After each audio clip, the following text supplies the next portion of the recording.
Hello friends, welcome back to the channel. In this video, I thought we'd work on our Ruby implementation, Natalie, and specifically the array pack method, which takes an array of strings or integers or binary data, and it has all of these directives that tells it what to do with that data, and it produces an output of usually a string, but I think it can do other stuff too.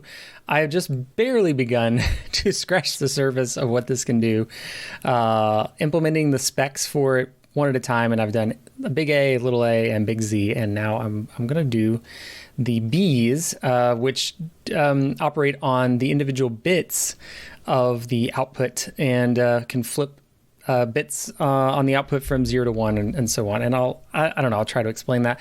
I honestly have never used this method. In all of my Ruby career of, I don't know, a long time, I've never used this for anything. I've seen it used in libraries, but it's pretty low level for what I do. So this has been really educational. I have to say, if I have 1 0 like this and I say pack B, then it's going to read the first ASCII character in the string, and it's going to give me back a binary 1. And you can see that a little bit better if I turn this back into the string it came from. So if I say, give me the first byte and turn that into a string of 1s and 0s, base 2, then you can see that 1 there. And if I say B2, it's going to grab both digits, and I think, is that right? The little b least significant byte first. Yes. So what this does is it grabbed the second ASCII character, which is a 0, interpreted that as a binary 0, but it didn't put it at the end. It put it over here at the beginning, which is why they said LSB first, meaning that it's now at position 2, let's see, I guess that would be the 2's position in the binary output. It says 1s, 2s, 4s, right? Am I saying that right? I hope so. Like I said, I'm not great at this stuff.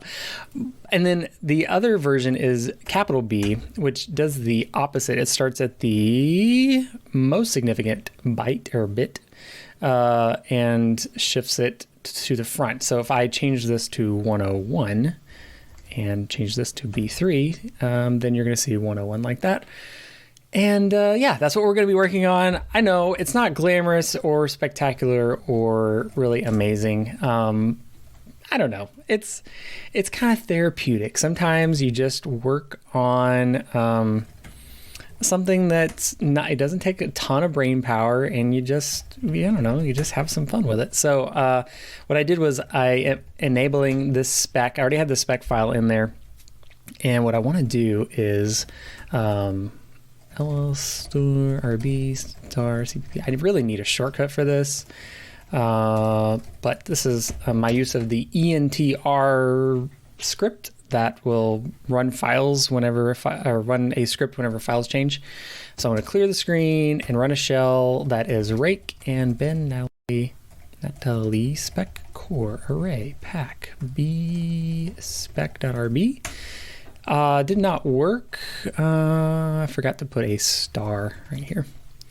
Okay, so it's going to compile Natalie, it's going to run the specs for B spec, and somehow we had 2 specs passing, so that's kind of cool.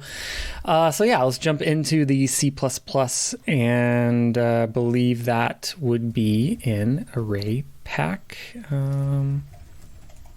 header packer. Yes, here it is. So we just want to add 2 more directives here that we recognize, and this ships the work off to the string handler. So I'm going to jump over to that, and I'm just going to copy paste this because it's a good starting point. And then we'll call pack B, pack B, pack B. And yes, this is gross and repetitive. I might refactor this. I didn't want to do it too early before I really understand where we're going. I've done that before, where you refactor. You've probably done that if you've coded for very long. You refactor something to make it so elegant, and then you go, oh, that's too restrictive for what I need it to do. Anyway, so yeah, it is repetitive right now, but I'm looking for patterns before I really clean it up. So let's just copy all this and let's just see. I mean, no, I don't think any extra specs will start passing, but we'll get different errors, and I think that's important. So let that run.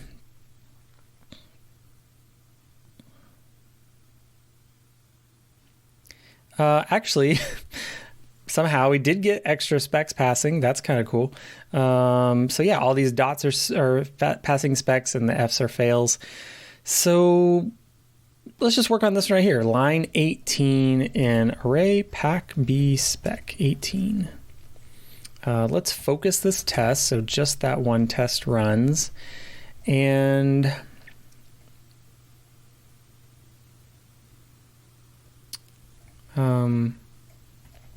I guess we're already calling toStir because we're getting an output here. We're getting, we're just getting the string back that was passed in, but we actually want an asterisk. And this is misleading because while that is an asterisk, it's really a binary string, and it would be more helpful if we looked at it like that. Bytes first to S2.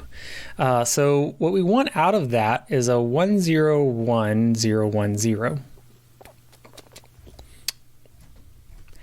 So let's see. Let's open back up this, and this is the capital B version. So we're down here. I'm just going to delete that and start over. What? I don't think this is a good test to start with. The reason being is because it's A, B, C, D, E, F. What do we even do with that? I don't know. What I want is this one right here, this 0 and 1. I think this is a better test to work off of because it's kind of our base starting, it kind of gets us understanding of what's going on. So a ASCII 0 should compute to a byte of all zeros, but what we got out was this number, which is probably, I don't even know what that is. I guess it's the character. It's the 0 character probably. So I guess we want to get the character, and let's make it a signed character so we don't have any, no, unsigned, so we don't have any negative numbers. We don't want to mess with those. And msource at mindex. We're going to need another index, aren't we? We're going to need a bit index. Yeah, well, we're going to need that in a second. I'll comment that out for now. I'll tell you why I think we need that. So I'm going to grab that character, which is I'm pointing at my screen. I'm pointing at my screen. It's a ASCII 0. And then we're going to, I guess, minus 48. Doesn't that get us... I have to go look up an ASCII chart like a noob. Yeah, I think it's minus 48. Should get us whether it's a 0. No, I don't need that. Let's just do it this way. We'll say if C is a character 0. Goodness, sometimes, Tim. Sometimes. So if it's a 0, then let's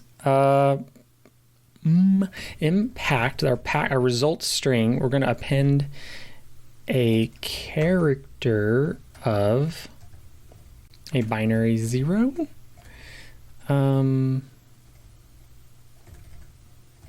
then might as well do 1 while we're here. If it's 1,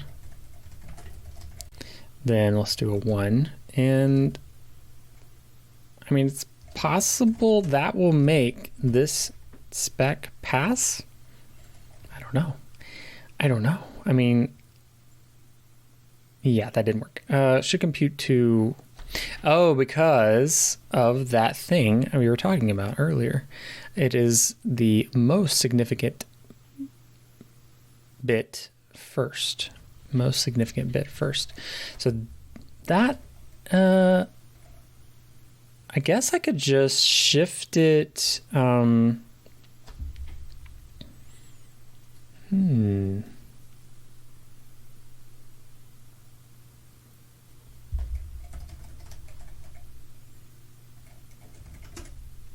that doesn't work.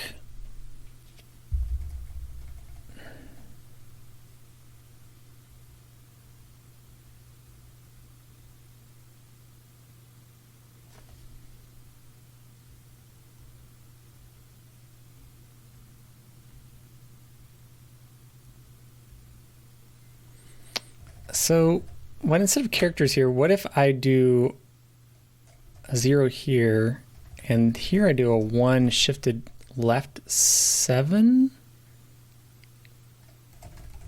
and cast that to a character? It doesn't like that for some reason.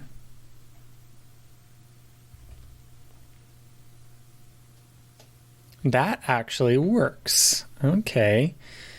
I should probably say unsigned character here just to be incredibly clear. Yeah, okay. So let's focus another test. This one we might just get this one for free. So let's run that one. Possibly has count equal to the string length when past the star modifier. Okay, we're going to work on star. That might be a good time. So we got 2 specs passing. Let's focus this one. That should give us a failing spec. So it implicitly has a count equal to the string length when past the star modifier. Okay.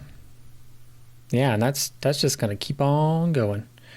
Okay, so I have to control C that because it's stuck in a loop. Why is it stuck in a loop? Because I did not increment the index, so it's just processing the same character over and over again. I think we still want to do that. So let's run this again.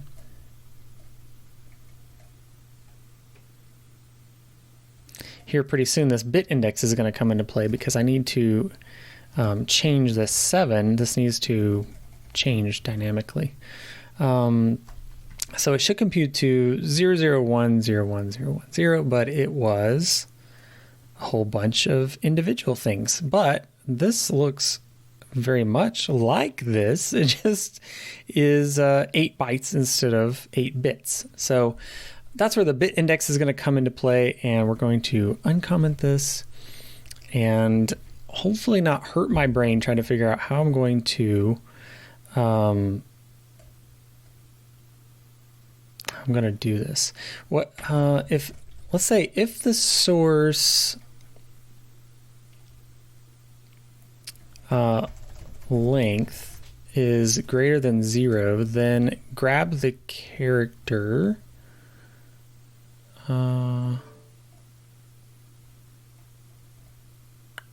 Is that what I want? Is that what I want? Because I'm not checking the end. If at end, then just return for now. I don't really know. Fix me. Yeah. So let's say that we know it's not. Yeah, we don't care about the length anymore. So, but what if bit index is not equal to 0, then we pop the character off of impact. And otherwise we grab no, that's not going to work. That's not going to work either. What am I trying to do? What am I trying to do? Let's go back to here. Oh. I always want the next character. So this is the directive from here. I always want the next one of those. Okay, sorry. What I may not want to do, let's say this is C1. Or let's call this D for directive. Oh, goodness gracious. D for directive. And let's say unsigned char C is if bit index is greater than 0, then we're going to pop the last character off of what we have because we're still working on the same byte. Otherwise, we're going to just say we're starting with 0. Pop char, no, I thought I had that string HPP. I don't have that. First char, last char. Do I have last char? Yes. Well, we're just going to do this. Pop character minus minus. Oh, const. Not const. Okay. So we're going to pop the character. Otherwise, we just start with a new character. And this is where you're going to see me struggle.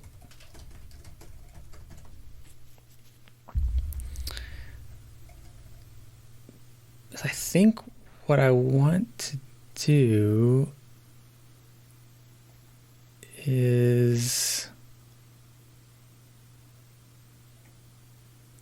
C or 0.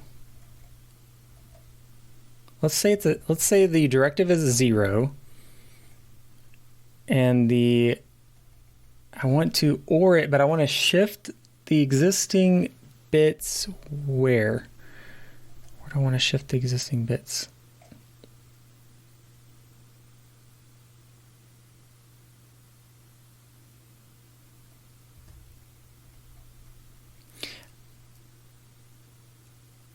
So, I mean, C or 0 is always just going to be C. What are we even doing here, right? So let's just say that's a no op. And let's move down to here. So if the directive is a 1, and we want to shift that 1, the m bit index, and increment that. No, but it's going to be 8 minus, 7 minus. Okay, so okay, follow me here. Tell me if you think I'm right. So I have 2, 3, 4, 5, 6, 7, 1. Okay, so what I have is this, but the first time through, what I want is this, and then the second time through, what I want is this. So I want to shift it left 7 times. Then I want to shift it left 6 times, and then I want to OR it with C. Oh, I don't know if this is right. And then if m bit index is greater than or equal to 8, 7, then m bit index is 0.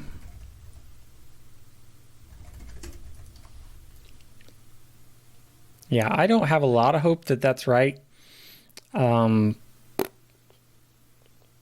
Assertion m length greater than 0 failed pop character.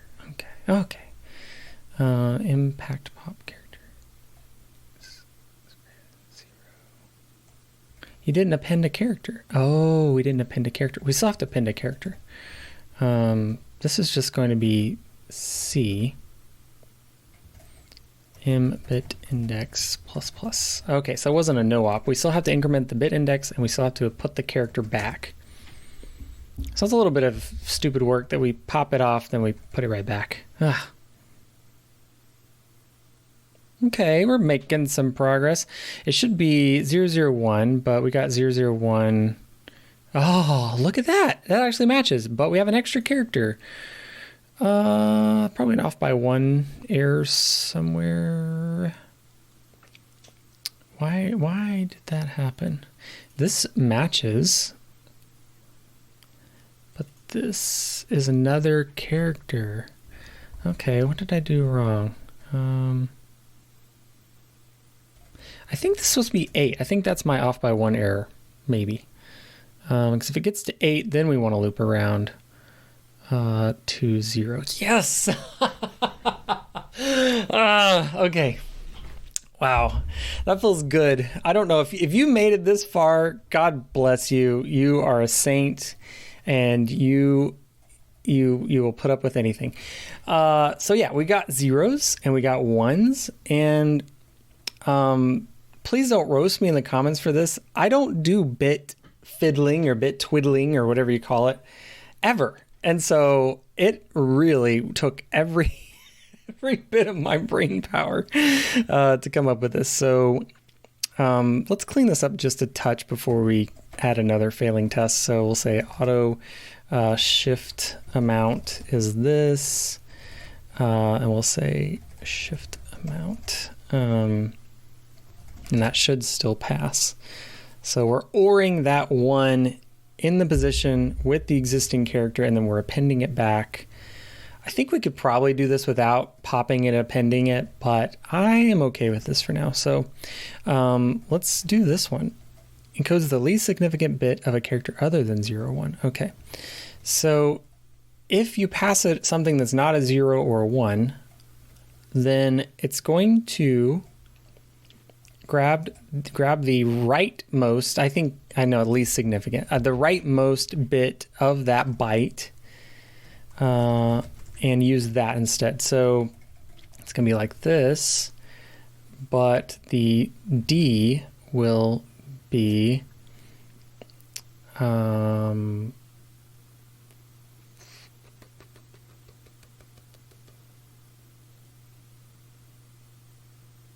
what is the D going to be?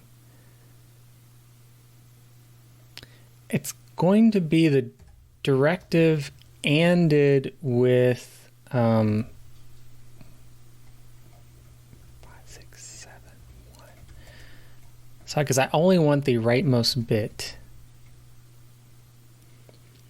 And then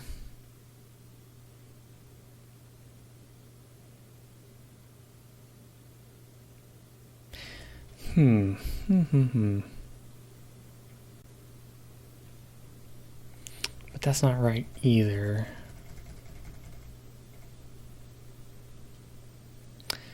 I guess I could, I'll just have a new one. We'll say unsigned care D2. I'm just running out of things here. D2. We'll call this B for bit. So turning that character into a 0 or a 1, and then we're shifting it by the same amount, just like we did with 1 here. It occurs to me that I could eliminate this if and else if by, well, okay, resist the urge to refactor in the middle of a failing test. This is the number one rule of test-driven development: resist the urge to refactor in the middle of a failing test. I didn't save this, so it didn't run.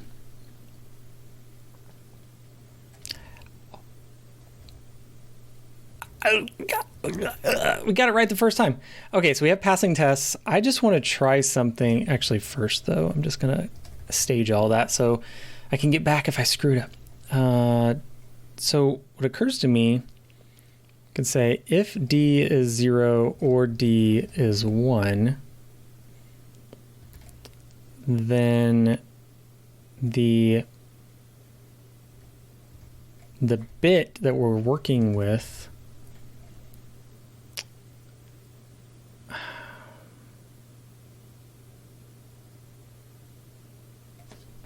is really D minus 48.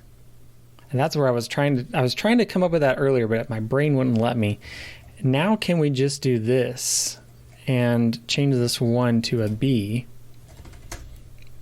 And does that still pass all the tests? Does it? It does. Now I see another pattern, don't you? Do you see another pattern? This code is literally the same as this code. So can we move this down here and say unsigned char B is 0, and we'll say B is D minus 48. Get rid of the curlies. B is D ANDed with the 1. Oh, this is actually looking better. I'm not super unproud of this code. Oh, that's pretty cool. I really like this. I really like this. Okay. Let's try this one. Returns a binary string. Yeah, well, we don't have a binary encoding, so I'm just going to skip that one. I'll put a little note for us maintainers later, contributors, that is. Nat, fix me. We don't have a binary encoding yet. I think there's probably another one down here, so we'll just do that at the same time. Okay. I don't have star. Yeah, I do. I do have star. Let's see if that one passes. Codes a string as a sequence of bytes. Sequence of bytes. Okay. Does that pass? It does? Okay, that was capital B. I think every spec in the capital B case is going, maybe except these. So let's just remove all of the fits and let's see how we're doing overall. All the tests. 22 passing tests, and everything that's left is the little b. Little b, little b, little b. And it's going to be very similar to the big B. So I'm going to copy this. I'm just going to do that.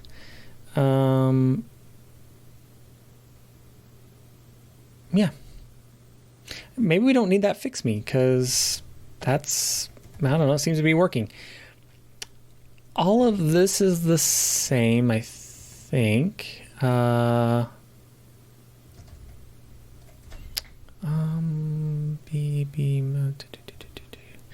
Yeah, so the difference is that now our shift amount is just the m-bit index. We're not subtracting it from 7 anymore.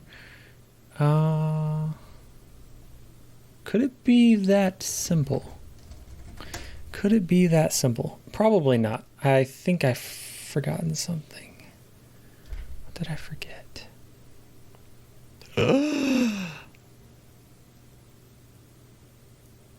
It worked. We did all that work for capital B, and we got most of it for free with the little b. So, I'm tempted. Oh, tempted. Okay, before we do that, let's stage everything. I'm tempted to try to deduplicate some of this, but I don't know. It kind of ruins the readability a little bit. Yeah, I'm not going to do it. I'm not going to do it. I'm just going to resist. We're going to call it good.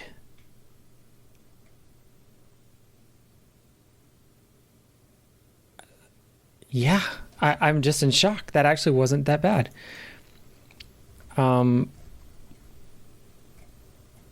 So I did want to say something. I think here I could say OXE. Let's see. I'll have to do this in Ruby because I just can't do this. OBs 1, 2, 3, 4, 5, 6, 7, 1. That's, well, of course it's a 1. I don't even know why I had to do that. That's fine.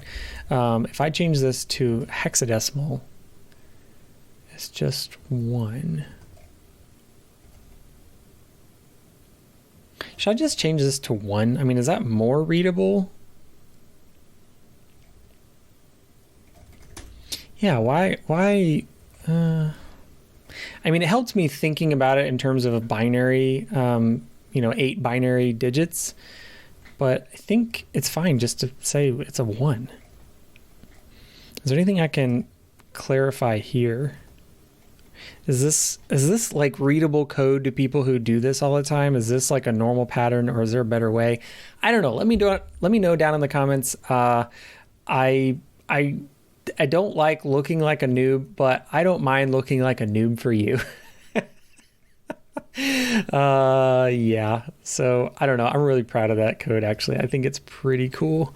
We're going to commit this. We're going to say array pack add support for the B and B directives. Oh, and so this is 195.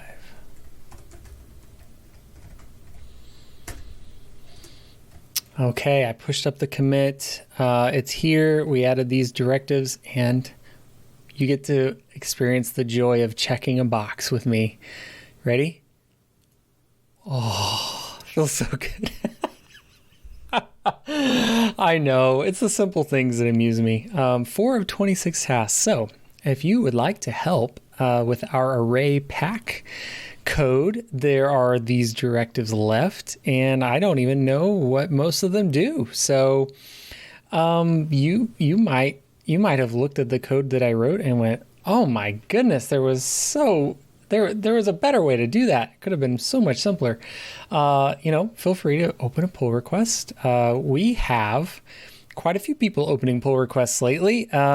Richard is one of them, and the Grizzly dev, Antonio, is another one. And they've been doing a ton of work on our core library, core classes and methods, and they're just going on a tear. I wanted to show you something else that we have now on our website is this really cool graph of passing tests, and we only started back on the 13th, so we don't even have a full month yet, but you can kind of see the line going up.